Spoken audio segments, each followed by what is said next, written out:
Absolument, parce que je crois qu'une catastrophe de cette dimension, on ne peut pas dire que juridiquement et pénalement c'est le capitaine du bateau qui est responsable et il est resté dans le naufrage. Donc personne d'autre n'est responsable. Donc cela, c'est encourager la légèreté, le je m'en fichisme. Parce que je considère que quelqu'un qui vend des billets et que vous savez déjà a priori la capacité du bateau, on vous dit que le bateau a une capacité en termes de passagers de 500. Donc si vous vendez 1000 billets ou 2000 billets, s'il arrive une catastrophe qui est liée à des raisons de surcharge, vous êtes responsable.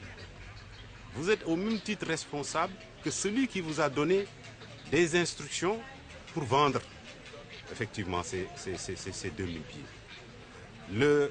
Le commandant ou bien l'équipage à bord aussi a une responsabilité parce que vous ne pouvez pas avoir une capacité de 500 personnes et laisser entrer bien évidemment 2000 personnes.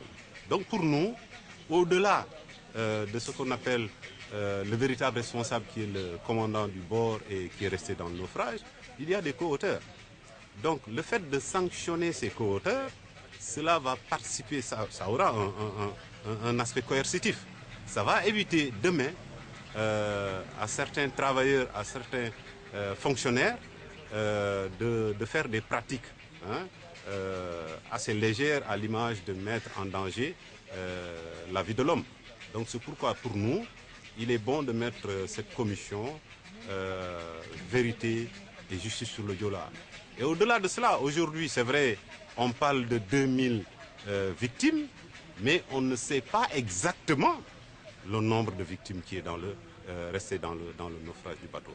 Donc nous voulons que véritablement toute la lumière soit faite sur le Joola. Cela nous permettra demain d'éviter à ce que de pareilles catastrophes ne se reproduisent. Parce que ce qui nous est arrivé, nous ne souhaitons même pas que cela arrive à notre pire ennemi.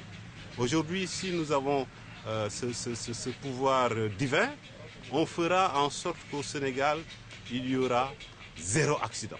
Zéro accident.